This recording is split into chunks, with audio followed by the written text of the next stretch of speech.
그럼에도 한국의 정부와 기업들은 흔들리지 않고 부품과 소재 국산화에 나서고 있습니다. 수많은 전문가들과 기업가들이 일본의 오랜 기술을 따라잡기 힘들고 국산화가 어렵다고 했지만 우리 기업들은 하나 둘씩 국산화에 성공하고 있습니다. 반도체 다음으로 일본이 수출 규제를 한다면 가장 큰 타격을 입는 품목은 탄소 섬유였습니다. 탄소 섬유는 철보다 4배 가벼우면서도 강도는 10배 더 강해 꿈의 첨단 소재로 불립니다. 이 첨단 소재 탄소 섬유를 일본이 글로벌 시장에서 60%의 점유율을 갖고 있고 국내 시장도 대부분 일본 기업이 점유하고 있습니다. 당장 한국의 수소차 생산에 사용되기 때문에 이것이 제재되면 큰 타격이 예상되었습니다. 하지만 이미 지난 2011년에 자체 개발에 성공한 효성그룹이 완벽하게 국산화시키겠다고 선언했습니다. 효성은 2028년까지 1조 원을 투자해 신소재 탄소 섬유 생산량을 10배로 확대할 예정입니다. 정부도 탄소 섬유 등 100대 핵심 전략 품목을 선정해 7년간 7조 원에서 8조 원의 대규모 예산을 투입할 계획입니다. 효성은 여기에 멈추지 않고 탄소 섬유 생산 능력을 10개 라인, 지금의 12배인 연간 24,000톤으로 늘리기로 했습니다. 증설이 완료되면 효성의 탄소 섬유 설비는 단일 규모 세계 최대 생산 능력을 자랑하게 됩니다. 우리는 앞으로 일본과 미국 등이 주도해온 탄소 섬유 시장에서 세계 3위로 도약해 새로운 소재 강국의 한 축을 담당하겠다고 선포했습니다. 또한 그동안 전량 일본에서 수입해온 반도체 공정용 코팅 소재도 국산화에 성공했습니다. 용사 코팅 전문업체 세원 하드페이싱은 반도체 공정에 사용하는 코팅 소재를 자체 개발해 품질 테스트를 진행하고 있습니다. 그리고 플렉시블 OLED 기판용 폴리이미드도 국산화에 나서고 있습니다. 플렉시블 OLED 기판용 폴리이미드는 폴더블 폰과 롤러블 TV 등을 만드는 데 필요한 핵심 소재 부품입니다. 그동안 해당 소재도 100% 일본에 의존하고 있었지만 우리 기업들이 현재 개발에 성공해 국산화를 앞두고 있습니다. 2차 전지의 핵심 소재인 스웰링 테이프도 100% 일본 수입에만 의존해왔습니다.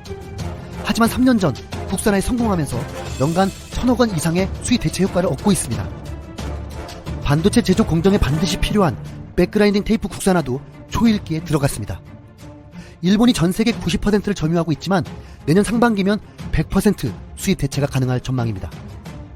금속 부품 제조업의 블루코어가 클램프 국산화에 성공하고 클램핑의 혁신을 통해 스마트 공장 사업을 성공적으로 실현하고 있습니다. 블루코어는 그동안 선진국 수입에 의존했던 공작 기계에서 사용하는 고정밀 클램핑 시스템의 국산화에 성공해 합리적인 가격으로 국내에 보급하고 있습니다. 백신 국산화를 위한 원천 기술이 없다 보니 구제역 백신을 전량 수입해 해마다 700억가량이 소요됐습니다. 백신 생산국은 영국과 러시아, 중국, 아르헨티나 등 10여 개 나라에 불과합니다. 한국의 구제역 백신 연구센터는 100% 해외 수입에 의존하고 있는 구제역 백신을 국산화하고 세계 최고 수준의 백신 기술 개발을 선도해 전 세계 구제역 근절을 지원하는 데 앞장서겠다고 했습니다. 한국의 중소기업들은 일본의 수출 규제로 20년 만에 기회를 맞았다며 쾌재를 불렀습니다. 한겨레 신문은 최근 반도체 부품과 소재를 만드는 한국 중소기업들을 취재해 놀라운 분위기를 전했습니다. 메모리 반도체용 감광액을 만드는 한 업체는 반도체 대기업들로부터 러브콜을 받았다고 했는데요. 일본의 수출 규제 충격으로 반도체 핵심 소재 수급이 막힐 위기에 놓이자 대기업들이 직접 연락을 취해온 것이었습니다. 이것은 정말 이례적인 일이었다고 했는데요. 통과 의뢰였던 경쟁사와의 거래 실적도 요구하지 않았다고 했습니다. 업체 관계자는 일본산 쓴다며 거들떠 보지도 않던 대기업이 이렇게 적극적으로 나오다니 놀라웠다고 했습니다. 디스플레이용 소재를 납품하는 한 업체도 그간 막혀있던 대기업 판로가 순식간에 뚫리며 쾌재를 불렀다고 했습니다.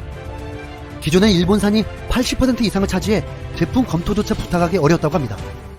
이 업체 관계자는 이것은 20년 만에 올까 말까한 기회라고 말했습니다. 정부가 전 세계 분업 체계인 가치사들 재편 움직임에 맞춰 미래 먹거리를 찾기 위한 국가 전략 프로젝트를 추진 중입니다.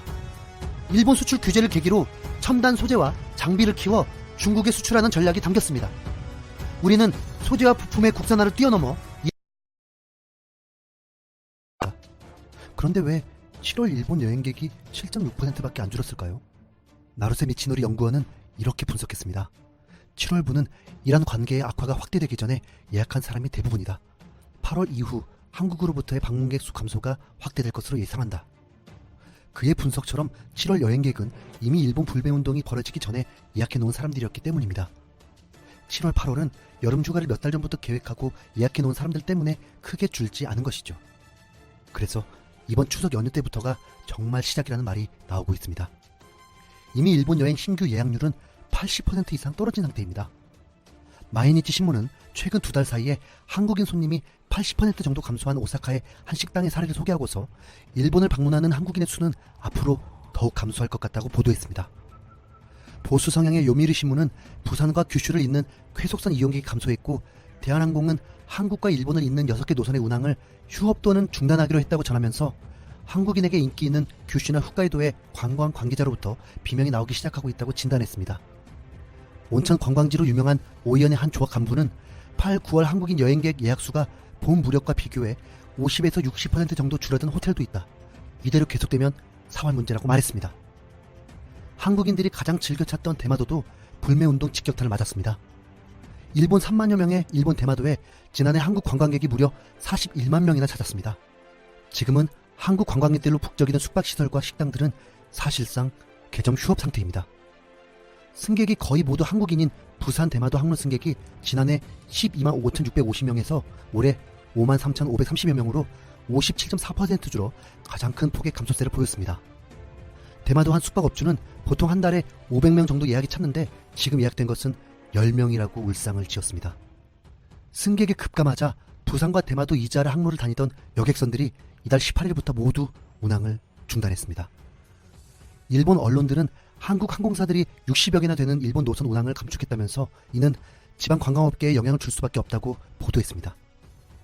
제1언론인 유재순 대표는 현재 일본의 민심을 이렇게 말했습니다.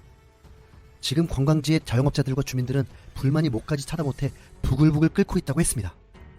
아베 내각은 한국 여행객이 오지 않는 현 상황을 풀려는 의지가 보이지 않는다는 것이었습니다. 이 때문에 아베 정권이 휘청거릴지도 모른다는 얘기가 일본 기자와 일본 기업가한테도 나왔다고 했습니다. 관광지역이라든가 자영업자들이 생계형이고 그 주민들을 또 책임져야 되는 게 지방자치제 단체장들입니다. 계속 이대로 가다가는 본격적인 일본 여행 보이콧이 예상되는 9월 이후가 지나면 큰 문제가 생길 수 있다는 것입니다. 일본 정부도 이제 와서 이 상황의 심각성을 인지하고 있는 것으로 보입니다.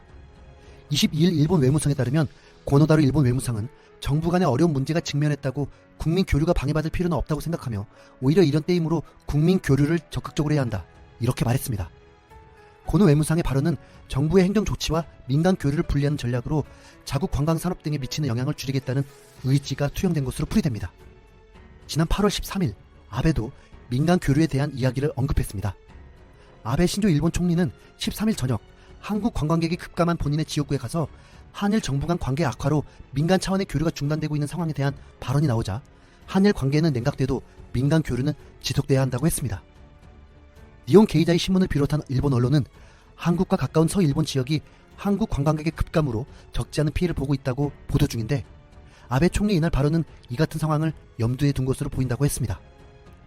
아베 총리를 비롯해서 아소다로 부총리 겸 재무상, 이와야 다케시 방위상 등 아베 내각의 주요 대신들의 지역구가 관광산업 의존도가 높은 곳들입니다. 최근 일본 10월